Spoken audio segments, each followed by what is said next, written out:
السلام عليكم ورحمة الله وبركاته. وحشتوني جدا جدا. طبعا كعادتنا نبدأ حلقتنا بالصلاة على النبي عليه أفضل الصلاة والسلام. اللهم صل وسلم وبارك عليه. نبدأ المشكلة اللي جاية لنا. ازيك يا عبد الرحمن؟ أنا بنت عندي 22 سنة. أنا حابة أشاركك قصتي، يمكن عشان أحس إني خففت من الحمل اللي جوايا. طبعا ده هدف البرنامج، إن احنا بنخفف عليكم، واللي عنده حاجة طبعا يحكيها عشان يرتاح، وعشان كمان نقدر نقدم لكم النصائح، ولو حد عايز يفيد غيره بيفيده عن طريقنا إن شاء الله بإذن الله تعالى الكل يستفيد. أنا حابة أشارك قصتي، يمكن عشان أحس إني خففت من الحمل اللي جوايا، ويمكن كمان عشان البنات اللي يسمعوا يستفيدوا. القصة بدأت من الكلية. أول ما شفته حسيت إنه مختلف. كان دايما بيظهر في الصورة على إنه الشاب الجدع اللي بيقف جنب الكل. طبعا من بداية القصة كده يعني أنا هقول دي قصة عاطفية وقصة حب، وأنا يا بنات يا جماعة من زمان قلت بلاش قصص الحب والقصة العاطفية في الجامعة، وبلاش أصلا الاختلاط الشباب والبنات مع بعض. كان دايما بيظهر في الصورة على إنه الشاب الجدع اللي بيقف جنب الكل. أول مرة اتعاملت معاه كانت في مادة صعبة جدا. عرض يساعدني من غير ما أطلب، قعد معايا ساعات يشرح وبأسلوب يخلي أي واحدة تحس إنها مميزة عنده.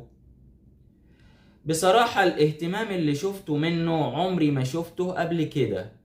كان يكلمني كل يوم الصبح عشان يصحيني على المحاضرة ويبعت لي صحيتي ولا ايه، وانا طبعا قلبي كان بيرقص من الفرحة.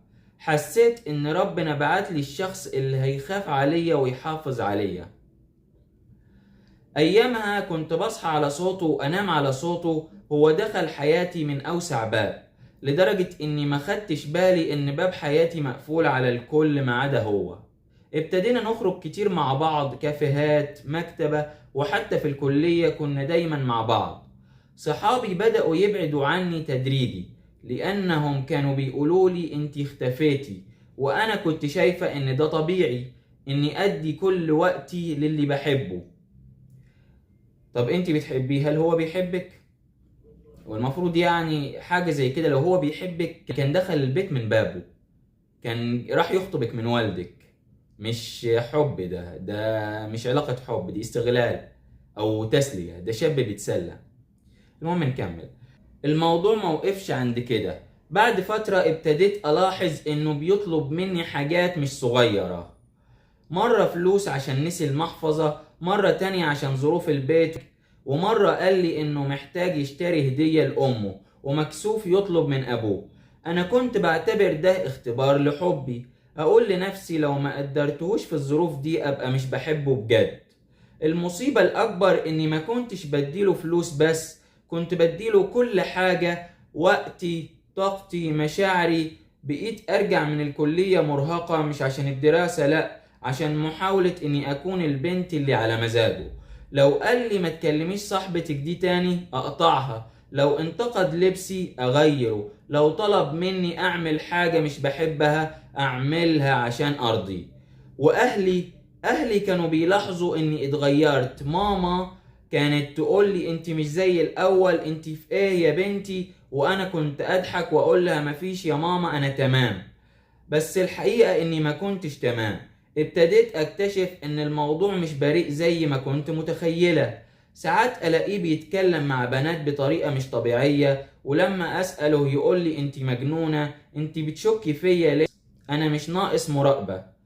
انا كنت بصدق والوم نفسي، يمكن انا اللي غيورة زيادة. والاكثر ايلاما اني بقيت احس ان وجودي في حياته مجرد محطة مش اولوية. بس انا كنت متعلقة بيه تعلق مرضي، كان جزء مني مش قادرة اتخيل يومي من غيره. وفي يوم من الايام حصل اللي ما كنتش اتخيله. كنت داخل الكلية عادي، لقيته قاعد مع شلة من اصحابه. رحت اسلم عليه، لقيته رد ببرود قدامهم كأني مجرد زميلة. استغربت جدا. بعد ما خلص اليوم كلمته، ايه اللي حصل؟ انت متغير ليه؟ رد عليا بجملة لحد دلوقتي بتوجعني: انا زهقت، خلينا نقف هنا. انا اتصدمت، قلت له ايه يعني ايه زهقت؟ يعني كل اللي فات ده كان ايه؟ قال لي: يا بنتي ما تعمليش دراما، كل واحد يروح في حاله، وقفل التليفون. من يومها اختفى، لا بيرد ولا بيقابلني ولا حتى كلف نفسه يقول كلمة مع السلامة. انا انهارت، قعدت ابكي ايام وليالي، مش بس عشان هو سابني، لكن عشان حسيت اني انا السبب، اني كنت غبية وسلمت قلبي وعقلي لواحد ما كانش يستاهل. النهاردة وانا بكلمك، مشكلتي مش بس اني اتجرحت، مشكلتي اني فقدت ثقتي في اي شاب بيقرب مني، بحس ان كلهم نسخة منه. والاصعب، فقدت ثقتي في نفسي، كل يوم ببص في المراية واسأل: هو انا قليلة؟ هو انا مش كفاية؟ وسؤالي ليك يا عبد الرحمن: ازاي ارجع احب نفسي تاني واثق في قراراتي؟ وازاي اعرف افرق بين الشخص اللي جايلي بحب حقيقي واللي جايلي عشان يستغلني؟ طبعا انا يعني كذا مرة قلت يا بنات بلاش العلاقات العاطفية في الجامعة والحب اللي في الجامعة، وبلاش الاختلاط ما بينكم وما بين الشباب في الجامعة، لان الموضوع بيبقى كله تسلية. اصل بص اقول لك على حاجة: الشاب لو كان شاب جد وراجل زي ما بيقولوا، يعني شخص راجل، هيدخل البيت من بابه. يعني لو حب بنت وحب واحدة في الجامعة، مش هيروح يتسلى بيها او يحكي معاها. اكتر حاجة يعملها او اقل حاجة يعملها يقول لها: اديني رقم والدك. انا عايز اقنعك ان مفيش حاجة اسمها تروحي تقعدي مع واحد يقضي معاكي فترة في الجامعة وتقولي ده ازاي وكلام من ده ما بيحبش، ده بيتسلى.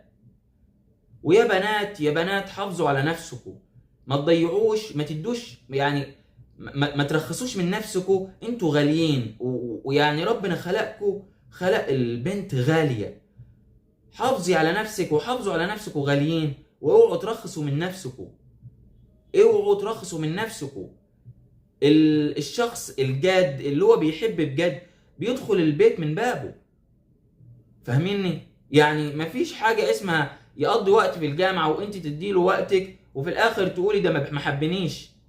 هو اصلا ما حبكيش، ده هو بيتسلى، بيضيع وقت. مفيش حد بيحب حد بيروح يتسلى بيه. الحب الحقيقي ان الواحد بيدخل البيت من بابه. فيا جماعة يا بنات، انتبهوا لنفسكم، انتبهوا لنفسكم. ما تدخلوش في علاقات يعني غلط وحرام. اولا اللي انت عملتيه ده غلط، وعلاقة لا ترضي الله. واول حاجة لما تكون العلاقة لا ترضي الله، نهايتها لا ترضيكي. اكيد اي حاجة بدايتها لا ترضي الله، نهايتها لا ترضي الشخص. نجاوب بقى على الاسئلة بتاعتك. انت بتقولي لي مشكلتي ان فقدت ثقتي في اي شاب بيقرب مني، بحس ان كلهم نسخة منه. طبعا لا، في شباب كتير محترمة جدا، بس انتي لما حبيتيه فشفتي الواحد ده، شفتي صورة الكل فيه. لكن دي حاجة غلط. لا، في شباب وفي رجالة، وفي شباب يعني محترمة جدا، ورجالة بمعنى كلمة رجالة. فهماني؟ الأصعب، فقدت ثقتي في نفسي. بصي، انتي عملتي حاجة يعني صعبة جدا ومصيبة كبيرة، بس انا عشان تحلي كل اللي فات استغفري وتوبي لربنا. وده طبعا ذنب كبير اللي انت عملتيه. قربي لربنا واستغفري ربنا وصلي واقرأ قرآن وتوبي توبة بلا رجعة للذنب ده. ما ترجعيش للذنب ده تاني. توبي توبة يعني نصوحة، توبي توبة خلاص، ما ترجعيش للذنب ده تاني. وان شاء الله باذن الله تعالى ربنا هيغفر الذنوب، وان شاء الله باذن الله تعالى ثقتك هترجع في نفسك. بس انت قربي من ربنا وادعي ربنا وصلي واقرأ قرآن وعلقي نفسك بربنا. ما تقعديش بقى تفتحي قلبك لأي حد. اقفلي على قلبك وحافظي على نفسك، وإن شاء الله بإذن الله تعالى ثقتك هترجع بنفسك. وانت غالية، وحافظي على نفسك غالية، وربنا خلق البنات كلهم غاليين. حافظوا على نفسكم غاليين، ربنا يحافظ على اخواتنا البنات جميعا. كل يوم ببص في المراية وأسأل: هو أنا قليلة؟ لا طبعا انت مش قليلة، بس انت غلطتي غلطة كبيرة، وان شاء الله باذن الله تعالى لما يكون عندك إرادة وتعدلي اللي عملتيه ان شاء الله هتبقي احسن، حالتك النفسية تتحسن. هو انا مش كفاية؟ لا انت كفاية، انت كفاية. بس امتى هتبقي كفاية؟ لما تكوني بنت جدعه كده وبنوته شاطره وتقربي من ربنا، وما ترجعيش للحاجات اللي انت عملتيها دي تاني. ما ترجعيش للحاجات اللي انت عملتيها دي تاني. ان شاء الله باذن الله تعالى تبقي بنت جدعه وبنت كويسه، وربنا ان شاء الله يغفر لك كل الذنوب اللي عملتيها. ومفيش حاجه مستاهله في الدنيا ان انت تعملي حاجه لا ترضي الله. مفيش حاجه مستاهله انك تعملي حاجه لا ترضي الله. الدنيا دي اختبار، احنا لابد ان ننجح في الاختبار عشان ربنا يجعل نهايتنا ويجعل اخرتنا الجنه. ربنا يرزق الجميع ان شاء الله باذن الله تعالى الجنه. هو انا مش كفايه؟ لا طبعا انت كفايه. سؤالي ليك يا عبد الرحمن، ازاي ارجع احب نفسي تاني واثق في قراراتي؟ قرب من ربنا وصلي وادعي ربنا وتوبي لربنا واعملي يعني خير، وحاولي انك يعني ما تدخليش في علاقات تاني، ما تدخليش في علاقات تاني سيئة. واوعي في يوم من الايام ترجعي تكلمي ولد تاني او تفتحي قلبك لحد وكلام من ده. قربي من ربنا وتوبي، وان شاء الله باذن الله تعالى الدنيا ترجع احسن من الاول. وازاي اعرف افرق بين اللي جاي لي بحب حقيقي واللي جاي لي عشان يستغلني؟ بصي عايز اقول لك على حاجه. اللي جاي لك بحب حقيقي ده اللي بيحب ما بيوجعش، اللي بيحب ما بيكسرش، اللي بيحب ما بيخذلش، اللي بيحب بيضحي. لو حد بيحب حد هيروح يتقدم له، هيروح لوالدته واهله ويطلبوا من من اهله، يعني يطلبك من اهلك.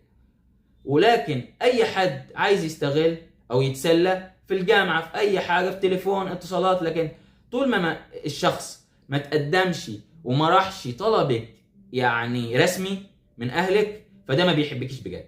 اللي بيحبك بجد مش هيعمل حاجه تغضب ربنا. اللي بيحبك بجد هيتقي ربنا فيكي.